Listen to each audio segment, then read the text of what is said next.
The live TV, सच सबसे आगे। नमस्कार, मैं हूं रंजीत झा और आप देख रहे हैं द लाइव टीवी। मोदी भाईजान मुहिम बेनकाब हो गया है। एक तस्वीर, एक खबर आप अपने स्क्रीन पर देखिए। 5 जन्य ट्विटर हैंडल पर एक तस्वीर आपको दिखाई पड़ेगी। कुछ इसमें मुस्लिम टोपी लगाए व्यक्ति जो आप देख रहे हैं, इनको लेकर क्या कहा गया है। 25 किलोमीटर रोजाना चलकर 5 दिन में अयोध्या पहुंचे मुस्लिम राम भक्त, भगवान राम को बताया अपना पूर्वज। अब इस खबर में आपको सब कुछ नॉर्मल लग सकता है कि चलिए भगवान राम के प्रति किसी दूसरे धर्म के लोगों की आस्था अगर उभरी है तो वो वहां जा रहे हैं, अयोध्या दर्शन करने के लिए पहुंचे हैं। लेकिन यहां से एक बड़े मुहिम की ओर इशारा हो रहा है। बड़ा खुलासा भी हुआ है बीजेपी को लेकर। प्रधानमंत्री मोदी जी के मिशन को लेकर बड़ा खुलासा हुआ है। यह खुलासा इस मायने में है कि टारगेटेड, प्लान्ड वे में फर्जी मुसलमान भी तैयार किए जा रहे हैं।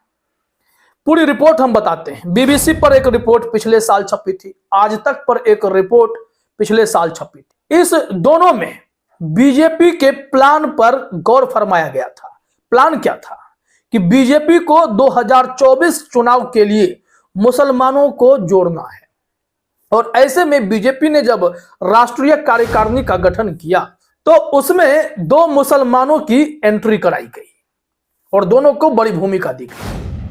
इसके अलावा यहां पर यह भी खबर आई कि 5-5 हजार मुसलमानों को जोड़ने का टारगेट मोदी जी ने खुद दिया है। आपको यकीन नहीं होगा, हम 5 जन्य वाली रिपोर्ट पर थोड़ा विश्लेषण करेंगे, लेकिन उससे पहले ये दोनों खबर आपको देख लेना जरूरी है। सबसे पहले आज तक की रिपोर्ट देखते हैं। यहां लिखा हुआ है, मुस्लिमों को बीजेपी के करीब लाएंगे मोदी मित्र, हर सीट पर 5000 का टारगेट। देश की सत्ता में बीजेपी ने लगातार तीसरी बार काबिज होने के लिए हर संभव कोशिश तेज कर दी है। बीजेपी की नजर विपक्ष के मजबूत मुस्लिम वोट बैंक पर है, जिसमें सेंधमारी के लिए खास प्लान बनाया है। मुस्लिम बहुल लोकसभा क्षेत्र में मुसलमानों को मोदी मित्र बनाने का अभियान बीजेपी शुरू करने जा रही है। मतलब आज तक पर जो यह खबर आप देख रहे हैं कि 5000 का टारगेट हर सीट पर रखा गया है। प्रधानमंत्री मोदी को खुश करने के लिए मोदी मित्र को काम दिया गया है कि मुसलमानों को जोड़ना ही है।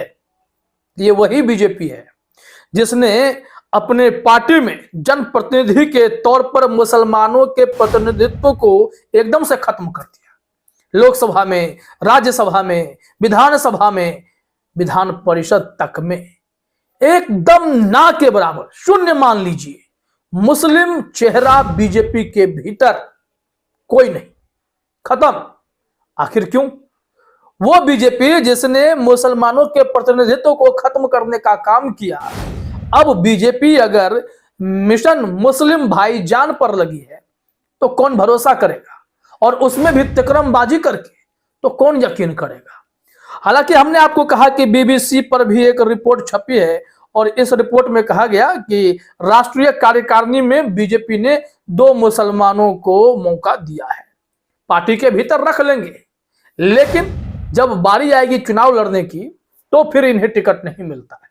यह संगठन के काम करेंगे। ये मुस्लिम विहीन पार्टी अब मुसलमानों को अपने साथ जोड़ने के लिए फर्जीवाड़े पर उतरेगी क्या?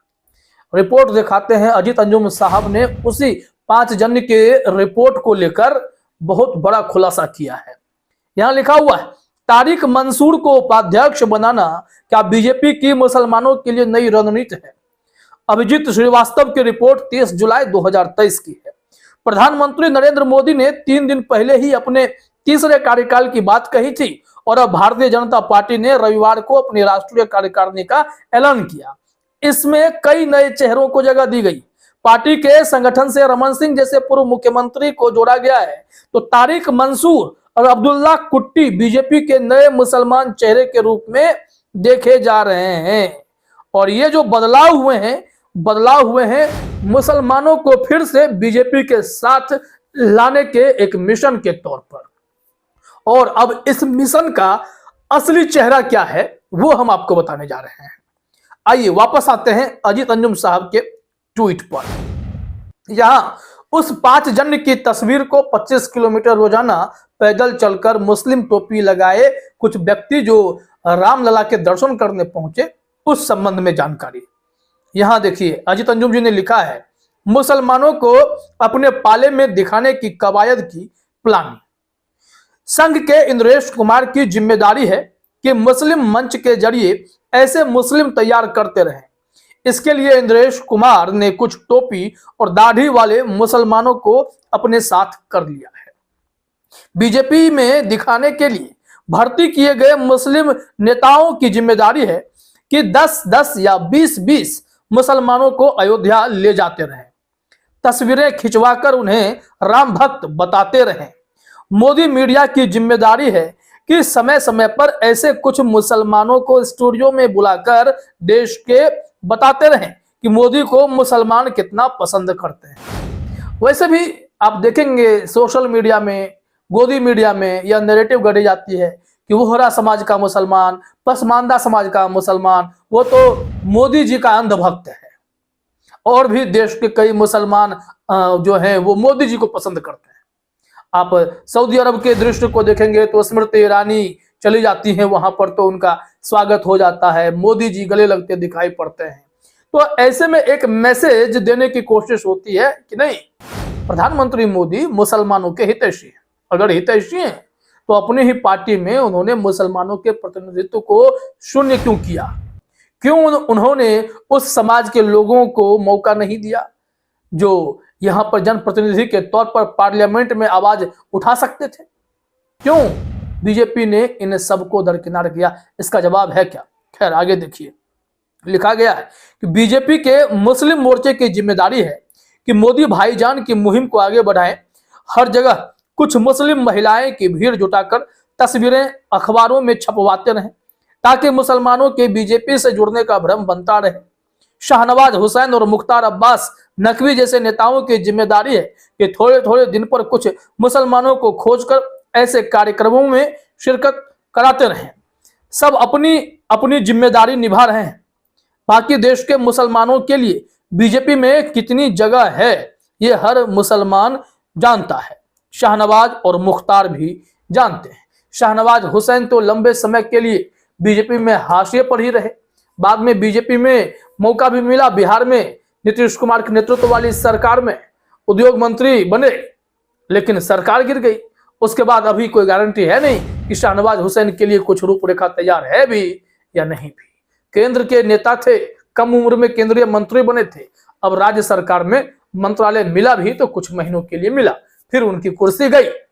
ऐसे में मुख्तार अब्बास नकवी जैसे नेता जो कि हाशिए पर धकेल दिए गए, जिन्हें दरकिनार कर दिया है बीजेपी के शीर्ष नेतृत्व ने, मोदी शाह की जोड़ी ने उन तमाम बड़े नेताओं को दरकिनार कर दिया जिससे इन्हें कोई खतरा बन सकता था, और फिर मुसलमानों को तो एकदम से दरकिनार कर दिया। ऐसी परिस्थिति में अब यह उम्मीद करते हैं कि मोदी जी जो टारगेट लेकर चले हैं, जो भाईजान मुहिम मिशन, इस मिशन का क्या हश्र होगा? 5000 हर सीट पर जोड़ने के लिए कुछ भी पैतरेबाजी करेंगे। टारगेट जो मिलता है, देखिए ना कि टारगेट है कि मुसलमानों को चुनिए जो अयोध्या की तरफ जा सके। ऐसे कुछ कार्यक्रम करा डालिए, टीवी चैनल पर फोकस रखिए। ये पूरी साजिश है ना। इस तरीके से आप मुसलमानों का भरोसा तो नहीं जीत पाएंगे। हर चीज में रणनीति काम नहीं आती है, ये तो बहुत बड़ा सच है, मानना ही पड़ेगा। तो देखा आपने यह खुलासा कितना बड़ा है। जिस मिशन पर चले, जिस टारगेट को लेकर चले, उस टारगेट में भी घपलेबाजी है, तो ऐसे जनाधार बनता है क्या? खास करके धर्म के मामले में अगर जनाधार इस तरीके से जोड़ना है तो भाई मुश्किल है। फिलहाल इस वीडियो में इतना ही। आप सभी का हमसे जुड़ने के लिए बहुत बहुत धन्यवाद। द लाइव टीवी, सच सबसे आगे।